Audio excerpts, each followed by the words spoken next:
Magandang gabi po sa inyo lahat.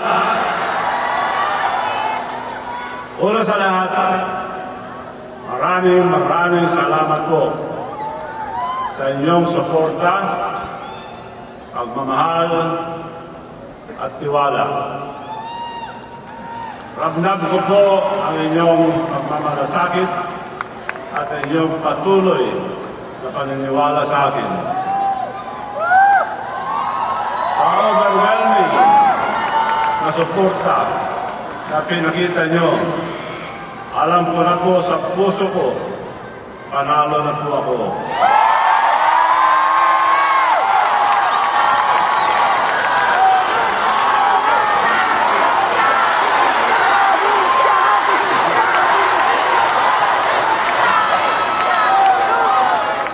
Hindi ko na po kailangan hintayin ang halalan o manalo sa posisyon para maramdaman ng tagumpay.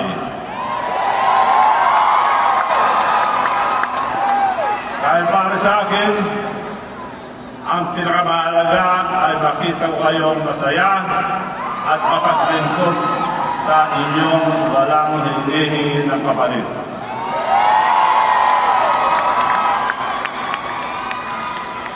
Ito po ang pinakamasarap na pakiramdam. Ang pakiramdam na panalo na ako dahil sa inyong pagmamahal at suporta.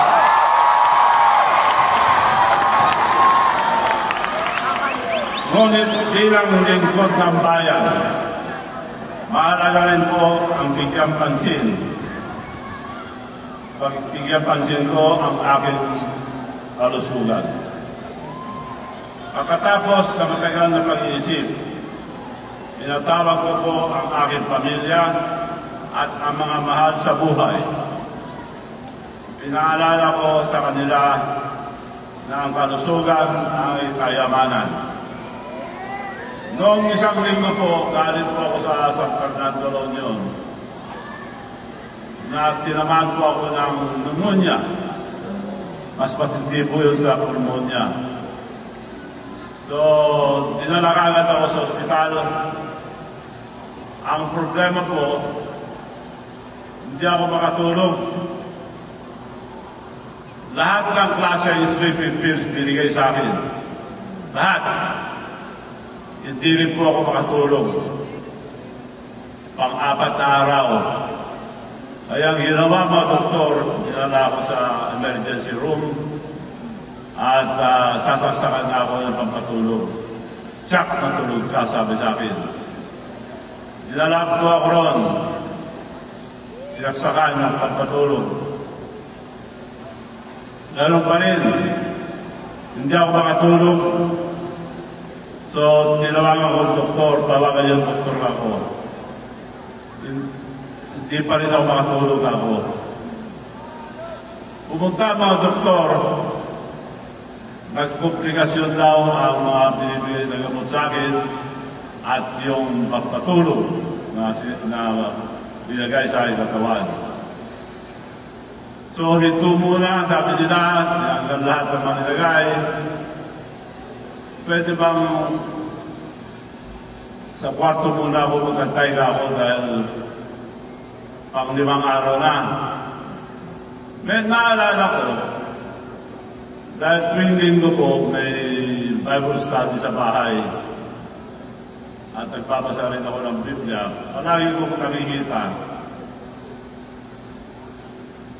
Kung humingi ka, ay bibigay ko. Madalas ko pong marinig yun. Kung hihingi ka, bibigay ko. Ako po, hihingi ko po na tuktuhan po ang aking buhay.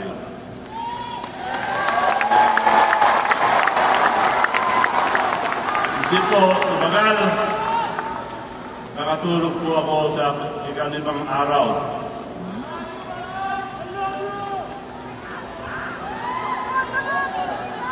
At pangalawang gabi, nakatulog na rin ako. Kaya ako, pag yun ay basa yan, ako na magbasa. At ako mismo ang haharap sa aking kababayan. May nabasa ako kanina bago pumunta dito. Positions are temporary. Ranks and titles are limited. But the way you treat people will be remembered. Will always be remembered. Itong dalawang ito ang pinaka-importante na asset ng ating buhay. Health and time. Invest in health and it will buy you time. You can buy more time. So mga kaibigan, mahalaga ang maayos ang aking kalusugan para magpatuloy ako sa pagtulong at magbigay ng saya sa iyong lahat. Kaya matapos ang mahabang pag-isip, ang desisyon ko po, hindi na po ako tutuloy sa aking kandidatura sa Senado. Hindi po biro ang pangkampanya, lalo na ang trabaho ng isang senador kung talaga magtatrabaho. At ayaw ko po ipilit kung aking kalusugan ang maaaring magpusa. Sa totoo lang, tumakas na ako sa ospital dahil ayaw nila akong palabasin. Nagamot nila yung pneumonia, pero kailangan ko lang mahabang panahon ng pahinga. Ngunit gusto ko po kayong makausap na personal. Gusto ko pong makapaglingkod sa inyo ng buong puso at buong lakas. Kaya pinabuti kong unahin muna ang aking pagpapalakas upang mas lalo pa akong makatulong at makapaglingkod sa inyong lahat. Tumakas lang po ako. Nandito pa ang mga Christmas tree. Nalagyan ng gamot at kung ano-ano sasasak pa rin. Tumakas lang ako sa papalik nila ko agad. Kaya po humingi po ako ng pamanhin sa mga nagbigay ng kanilang oras, lakas at suporta para sa kampanya nito. Tayo po ay isa sa mga pinakamataas na inakyat ng mga survey sa isang malaking talon, 11% sa loob lamang ng isang buwan. Tayo din po ay isa sa pinakamataas na tinalon sa numero ng followers ng number of engagement sa social media. Ito po ay dahil sa walang sawang suporta ninyo at sa mga trabaho sa kampanya ito. Kung tayo ay tuloy-tuloy, sigurado ako na darating tayo sa Magic 12. Ngunit, kahit na makarating tayo doon, ang desisyon ko ay ganoon pa rin. Dahil ayaw ko humingi ng boto ninyo bilang kapalit sa tulong na gusto kong ibigay sa inyo.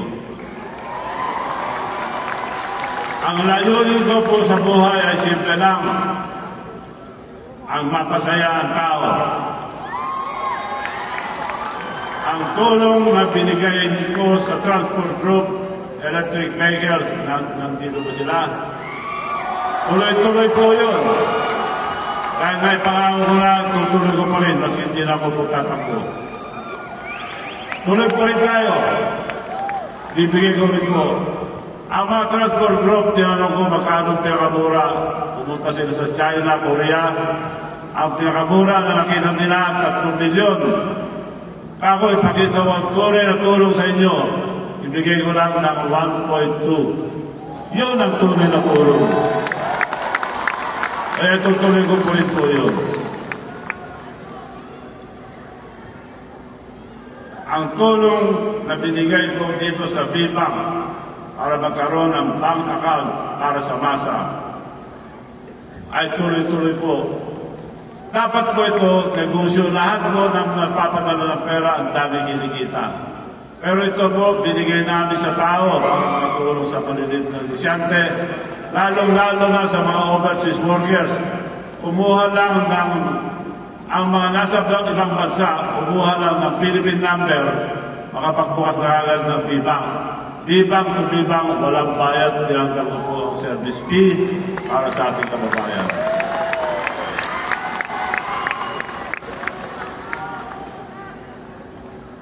At ang pinangako ko na ipamimigay natin ngayong gabi sa lahat na nandito ngayong gabi sa MUA Arena, tuloy pa rin ako last week. Kinakancel na wag nyo kasi ituloy. Kaya gusto ko makita yung magic na ginawa ang team. Mga teammates nandito ba? Ipakita yung magic. Naka-ready na po ang QR code. Ako. Ay, di ba ako? Di ba? Manong. Salamat po. Maraming salamat. Palakpakan po natin. Manong Chavit Singson. Alright, everyone, you heard it right. This is where we officially launch VBank. Tama po ang mga pangako. Tuloy pa rin po. Ito po ay tunay na bangko ng masa. The bank that will help the lives of our fellow Filipinos. Sama, Bini? Absolutely right, Tuesday. And to make this launch extra special, we'll try to make something amazing happen right now. Yes, sabi nga ni Manong, may regalo kami for each and every one of you here tonight. So make sure you are all connected to the Wi-Fi na pinakita natin kanina para ma-access po ninyo ang VBank account.